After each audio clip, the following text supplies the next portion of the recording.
जय हिंद दोस्तों। आज के इस वीडियो में हम बात करने वाले हैं एसएससी जीडी मैथ्स के कुछ प्रश्नों की, जिसका मैंने एक प्रैक्टिस सेट लिया है केवल मैथ के क्वेश्चन का। यहाँ पे पहला क्वेश्चन है हमारे पास में, एक वॉशिंग मशीन की कीमत 30,000 रुपये है। एक ग्राहक को 20% और 10% की दो क्रमित छूट मिलती है। ग्राहक को अंतिम कीमत रुपए में क्या चुकानी होगी? तो देखो यहाँ पे क्या है, दिया गया है कि 30,000 रुपये की कीमत है वॉशिंग मशीन की। ठीक है, तो 30,000 रुपये कीमत है मान लेते हैं। उसके बाद बोला है कि 20% की जो है पहली छूट मिल रही है, यानी कि जो कीमत दी गई है उसकी 80% उसे चुकानी होगी। उसके बाद में क्या है, साथ में ही उसे 10% का और छूट मिल रहा है, यानी कि बाकी जो बचेगा बाद में उसका 90% और निकालेंगे। तो यहाँ पे इसको हम सॉल्व करेंगे तो देखो, जीरो से जीरो कैंसिल हो जाएगा, ये जीरो दोनों इससे कैंसिल हो जाएगा।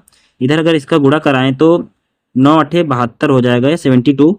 और इधर गुणे में रहेगा हमारा यहाँ पे 300। देखो 300 का जब गुणा इससे कराएंगे तो यहाँ पे कितना बचेगा, 3×6 और ये 7×14, नहीं 7×3 = 21, सॉरी ये, और ये डबल जीरो हो जाएगा। यानी कि 21,600 रुपये जो हमारा पहला ऑप्शन दिया गया है, यही इसका राइट आंसर हो जाएगा, 21,600 रुपये। ओके, चलिए अब अगला क्वेश्चन देखते हैं। अगला क्वेश्चन हमें यहाँ पे दिया गया है, एक सिंपल सा क्वेश्चन है, इसमें ज़्यादा कुछ दिमाग नहीं लगाना है। देखो दिया है कि 40, 20, 120 और 335 का लघुत्तम समापवर्त है। अब देखो, जब लघुत्तम समापवर्त की बात करें, यानी कि इसका हमें एलसीएम निकालना है, तो एलसीएम निकालने से पहले अगर हम इसके ऑप्शन को जाँच कर लें तो वहाँ से भी पता है। देखो इन सब में जो सिंपल सा कॉमन मिल रहा है वो हमें 5 मिल रहा है। अब देखो ये जो हमें ऑप्शन दिए गए, इसमें से ऐसी कौन संख्या है जो 5 से कैंसिल हो रही है? पहली संख्या 5 से कैंसिल नहीं हो क्योंकि लास्ट में 1 है। दूसरी अगर ये देखें तो ये कैंसिल हो रही है। तीसरी भी नहीं हो क्योंकि इसमें 3 है लास्ट में, और चौथी भी 1 है, ये भी नहीं कैंसिल होगी। यानी कि इसका जो दूसरा ऑप्शन है ये वाला, सिर्फ यही इसका आंसर होगा कि यही एक ऐसी संख्या है जो 5 से कैंसिल होगी और यही इसका एलसीएम होगा। ठीक है, तो यहाँ पे इसका जो ऑप्शन नंबर 2 दिया गया है यही इसका राइट आंसर हो जाएगा। अब अगला क्वेश्चन देखते हैं।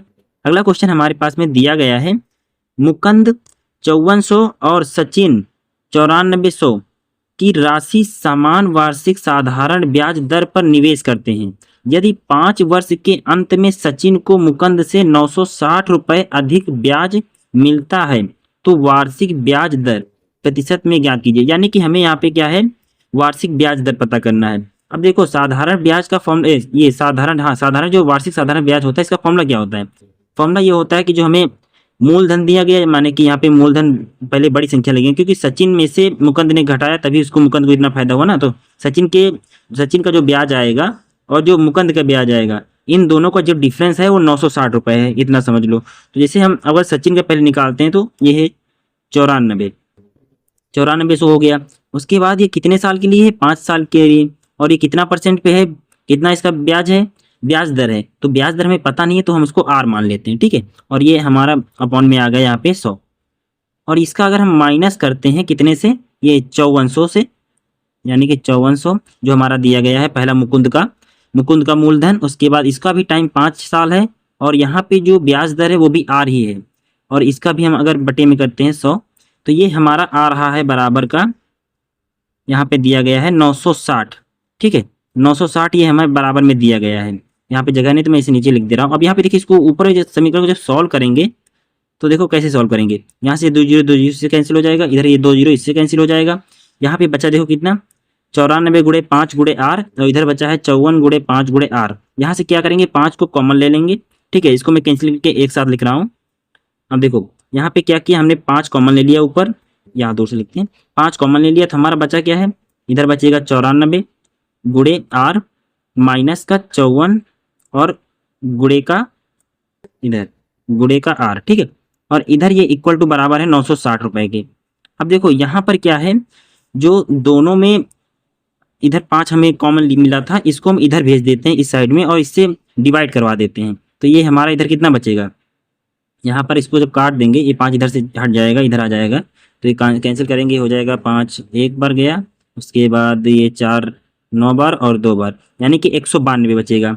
यानी कि हमारे पास जो 94 माइनस का 54 आ रहा है, ये बराबर आ रहा है 192 के। अब देखो 94 में से अगर हम 52 R को कम घटा देते हैं, मतलब माइनस कर देंगे, तो हमारे पास यहाँ पे बचेगा 40 का R।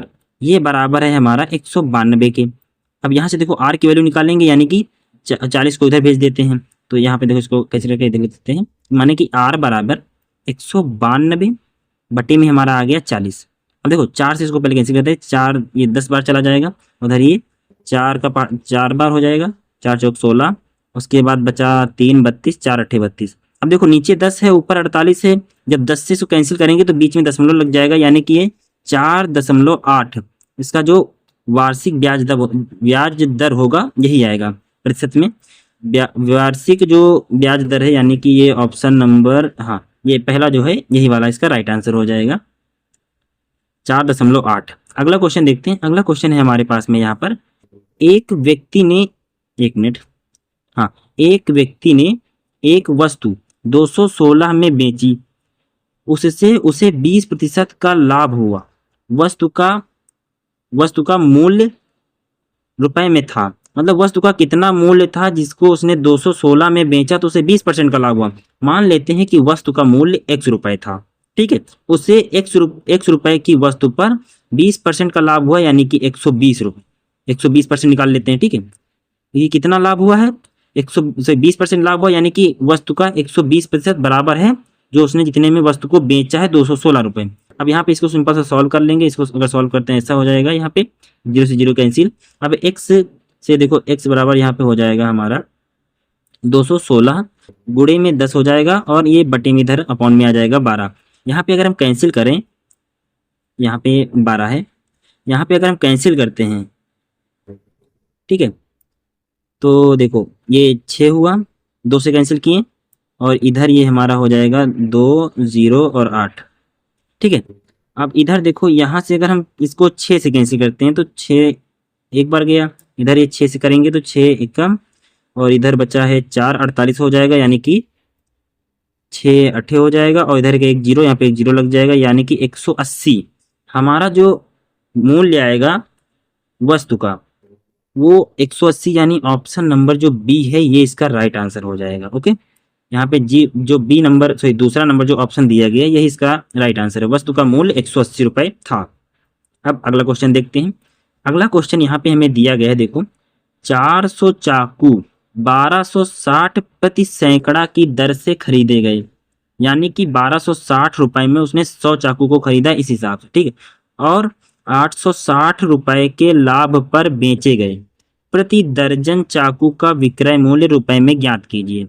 अब सिंपल से देखो 100 चाकुओं की कीमत 1260 रुपए दी गई है, यानी कि 400 चाकुओं की कीमत हो जाएगी, इसका हम 4 गुना कर देंगे, यानी कि 0, और ये 6 चौक 24, 4 दूना 8 1, 8 2 10, और ये 4 1 5, यानी कि 5040 रुपए के उसने 400 चाकू खरीदे थे। उसके बाद उसने जब इसे बेचा तो उसको 860 रुपए का लाभ हुआ है, यानी कि उसके पास अब जो मूल्य आखिरी में बचा है वो 860 रुपए इसमें जुड़ जाएगा, तो टोटल इसके पास हो जाएगा कितना, 0, और ये 6 0, इधर ये 9, यानी कि 5900 रुपए उसने पूरे कमाए हैं। विक्रय मूल्य उसका जो है 5900 रुपए है।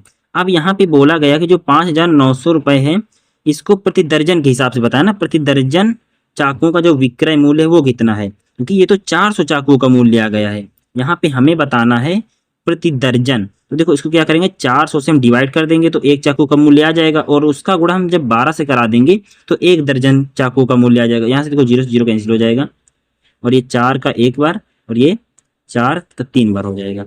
अब देखो 3 और 9 का गुणा कराएंगे 7, 3 और 5 का गुणा कराएंगे, और ये 7, 177, यानी कि हमारा जो पहला ऑप्शन यहाँ पे दिया गया है 177, ये वाला इसका ऑप्शन राइट आंसर हो जाएगा। अब अगला क्वेश्चन देखते हैं। अगला क्वेश्चन हमें यहाँ पे दिया गया एक सिंपल सा क्वेश्चन है, एक समीकरण दिया गया है, इसको सॉल्व करना है। ओके, देखो समीकरण को सॉल्व करने के लिए हमेशा हम जो सबसे पहले सॉल्व करते हैं भाग को, उसके बाद में गुणा, फिर जोड़, और उसके बाद में घटाना। तो यहाँ पे देखो सबसे पहले भाग को अगर हम सॉल्व करें तो भाग हमारा कितना है, 8/4, यानी कि यहाँ पे 2 बचेगा, इधर ये माइनस लगाएं, इसका जब गुणा कराएंगे तो ये हो जाएगा 6, और इधर ये प्लस का है, और ये 16। अब देखो इसको जोड़ेंगे तो ये हो जाएगा 18, और माइनस का 6, यानी कि 12 हमारा इसका राइट आंसर हो जाएगा। ऑप्शन नंबर 2 इसका जो दिया गया है यही इसका राइट आंसर है। अब अगला क्वेश्चन देखते हैं। अगला क्वेश्चन हमें यहाँ पे दिया गया है, एक अर्धगोले, एक मिनट, हाँ, एक अर्धगोले का आयतन ज्ञात कीजिए जिसका व्यास 7 सेंटीमीटर है। देखो यहाँ पे पाई की वैल्यू उन्होंने बोला है कि 22/7 लीजिएगा। अब देखो हम इसको कैसे निकालेंगे। अर्धगोले का जो आयतन का फॉर्मूला होता है वो होता है 2/3 पाई आर क्यूब, ठीक, ये होता है। अब यहाँ पे हम इसकी जब वैल्यू पुट करेंगे, देखो तो ये हो जाएगा 2/3 गुणे में पाई, पाई की वैल्यू हम 22/7 रख लेते हैं, ठीक है। और आर हमारा दिया गया है, जो कि व्यास 7 है तो रेडियस हमारी कितनी हो जाएगी 7/2, और इसका क्यूब निकालना है, यानी कि 3 बार इसका गुणा करा देंगे, सॉरी यहाँ पे 2 है, इसका 3 बार गुणा करा देंगे, 7/2 गुणे में फिर से 7/2। अब यहाँ से देखो एक 7 इससे कैंसिल हो गया, ये 2 इससे कैंसिल हो गया, ये वाला 2 इससे कैंसिल होगा, तो यहाँ पे 11 हो जाएगा, और इसका गुणा करा देते हैं तो ये 11×7 और नीचे हो जाएगा 6, यानी कि 77 × 7/6, ठीक, इतना हो गया। अब यहाँ पे देखो क्या करते हैं, ऊपर जो ये 77 × 7 लिखा है इसका भी गुणा कराएंगे तो यहाँ पे हो जाएगा ये 7×7 = 49, उसके बाद फिर से 49, और 49 में जब 4 जोड़ेंगे तो 53 हो जाएगा, और अपॉन में 6 है हमारे पास में, ठीक है। अब 6 से देखो डिवाइड करेंगे तो 6 6 8 48 हो जाएगा, यानी बचेगा हमारे पास में 5, और ये 5 59 हो गया, 6 9 ये ऑप्शन नंबर देखो 89 यहाँ पे मैच हो गया, इसके बाद दशमलव लगेगा ना, 89 इससे मैच हो रहा है, यानी कि आगे यहाँ पे 83 आएगा।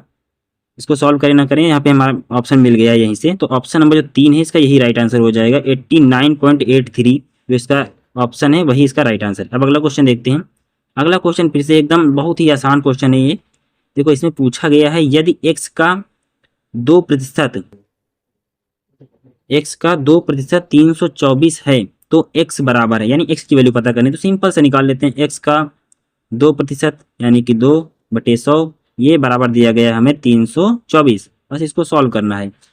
अब देखो इसको जब x बराबर करेंगे तो ये x बराबर हो जाएगा 324 गुणे में 100, और ये अपॉन में इधर 2 आ जाएगा, 2 से 100 कैंसिल कर दे, 2 1 कम, 2 छक्के और 2 दूना, यानी कि ये यहाँ पे डबल जीरो भी लग जाएगा, ये हो जाएगा 16,200। कौन सा ऑप्शन दिया, ऑप्शन नंबर जो हमारे पास यहाँ पे दूसरा दिया गया है 16,200, यही इसका राइट आंसर हो जाएगा। ओके, अब देखते हैं अगला क्वेश्चन।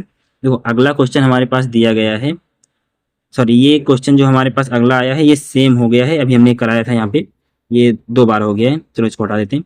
अगला क्वेश्चन देखते हैं।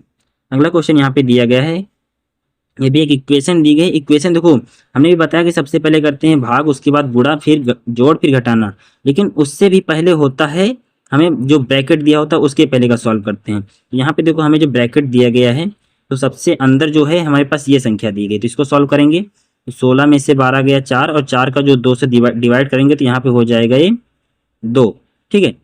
ये 2 इधर हो गया, अब गुणा लगा है तो गुणा से पहले हम भाग करेंगे ना, तो भाग इससे जब करवाएंगे तो इधर भी 2 हो जाएगा, और इधर ये गुणे में है तो 2 2 4 हो जाएगा, यानी इतने जो ये ब्रैकेट लगा है इतना बड़ा, इसकी जो वैल्यू आएगी वो 4 आएगी, यहाँ पे जो है इसकी वैल्यू 4 आएगी। अब ये इधर की वैल्यू आ गई है इस गुणे की वैल्यू, अब इधर ये जो गुणे में दिया गया है इसकी भी वैल्यू निकाल लेते हैं। देखो इसकी वैल्यू निकालने से पहले हम क्या करते हैं, इसको ऐसे लिख लेते हैं यहाँ पे, ये हो जाएगा 18 गुणे 19, और इधर ये जो गुणे में है 4 बचा था ना इधर, ये 4।